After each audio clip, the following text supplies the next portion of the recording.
كوكو بنات، اليوم جبت لكم وصفة ديال السفنج بالدقيق ديال الزرع. يعني هذه الوصفة عندي معتمدة وناجحة 100%. هتجربوها بعينيكم مغمضين. ندوزو المقادير. المهم هنا غناخدو واحد 3.5 ديال الفرص، وغنزيدو واحد الكاس ديال الطحين ديال الزرع.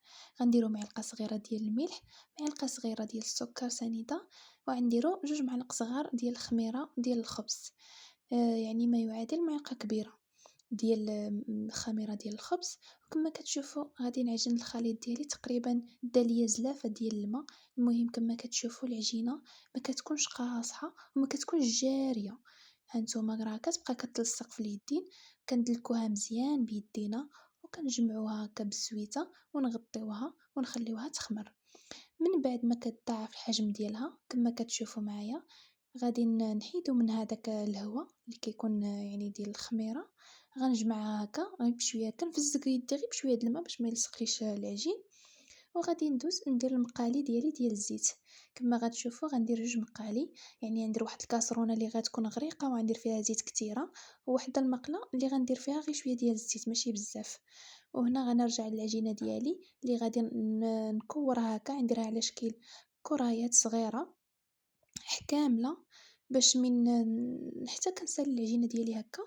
وكندوز نطيب بهم، نطيب زعما نشكل السفنج ديالي باش كيجيني ساهل. هاد الطريقه هذه سهله البنات وناجحه، جربوها.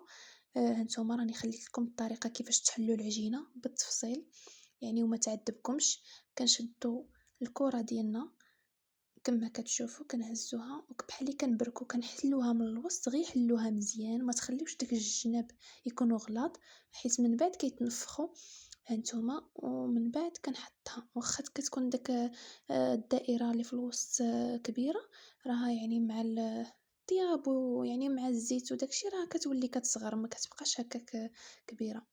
كما كتشوفوا كندير في المقله الاولى اللي فيها شي شويه ديال الزيت، على ما كيشدوا راسهم واحد شويه عاد كنهز المقله الثانيه اللي فيها بزاف ديال الزيت.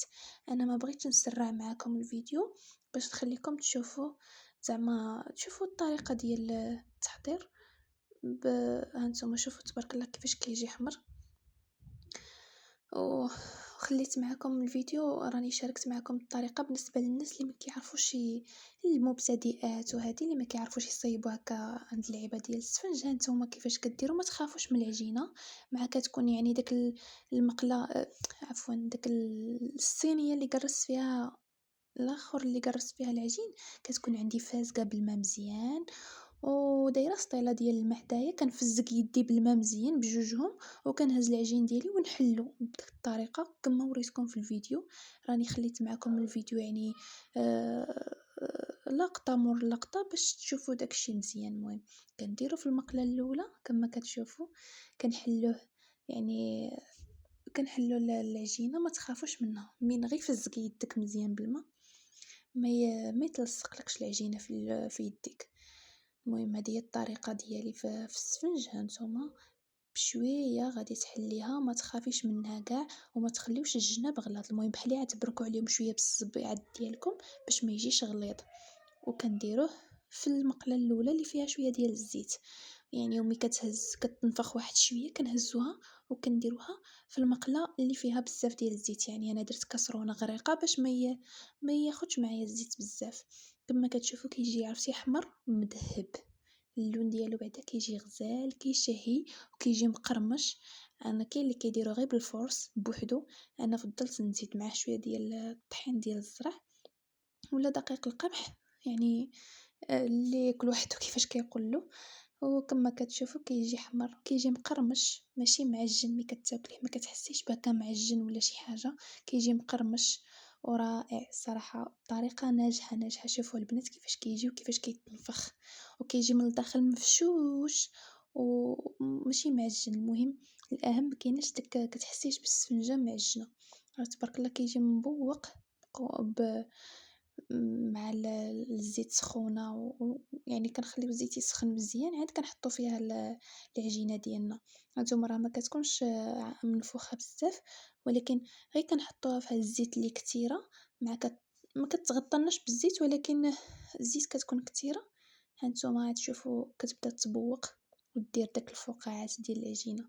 من دير لكم بحال هكا تعرفوا العجين ناجح معاكم، وغتخليوه يعني يطيب. النار كتكون مهيلة، ما تجهدوش البوطة باش يطيب لكم مزيان، يعني ماشي عاد تجهدوا البوطة يبقى لكم من الداخل خضر، يجيكم معجن. المهم نقصوا البوطة وخليوه يحمر على خاطر خضرو. ملي كيبدا يحمر لينا هكا من التحت غادي نقلبوها ونخليوها تحمر عاوتاني من الجهة اللي بقات لينا غير بشويه. هانتوما شوفوا اللون كي داير مذهب كيجي، الصراحه اللون ديالو كيجي خطير. عاد الكاميرا راه ما عطاتوش حقه، يعني في الواقع مع كان ظلام الحال، يعني حتى كان الضو عادي يمكن يبان احسن، ولكن كان ظلام الحال. كنت شاعله غير البوله، داكشي علاش ما صراحة جا واعر والله. شوفوا البنات كيفاش فيه داك البواقات هكا، عرفتوا العجينة ناجحة. وهاد الطريقة هادي كما شفتوا ساهلة وكيجي ناجح، تجربوه بعينيكم مغمضين. ديروا هاد الطريقة هادي، والأهم هو خليوه يخمر كما كتشوفوا حتى كيتضاعف الحجم ديالو.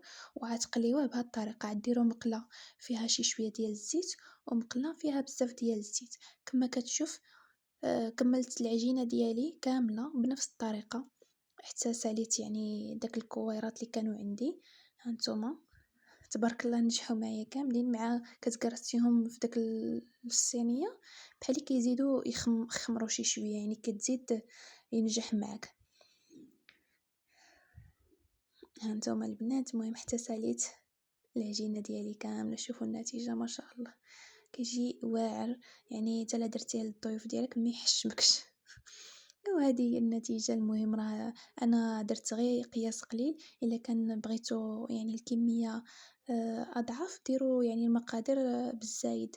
أنا راه غير أنا وبنيتي ما درتش بزاف، درت غير يعني زلافة ونص يعني ديال الزلافة، الآخر درتو يعني ديال القمح، درت كاس ديال القمح باش عرفتي البنات واعر مقرمش. شوفوا راه كاين القرمشة وكيجي اللون ديالو غزال والله الا اللوين والقرمشة، وكيجي مفشوش من الداخل.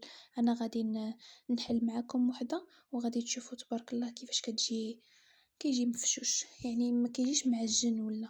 والاهم هو راه يبان لكم مقرمش، هتحسوا به بلي راه مقرمش. شوفوا من الداخل كيفاش كيجي، يعني وصفة ناجحة والله إلا ناجحة 100%. نتمنى إن شاء الله يكون عجبكم الفيديو ديال اليوم. ما تنسونيش بالإعجاب والاشتراك في القناة، وشكرا.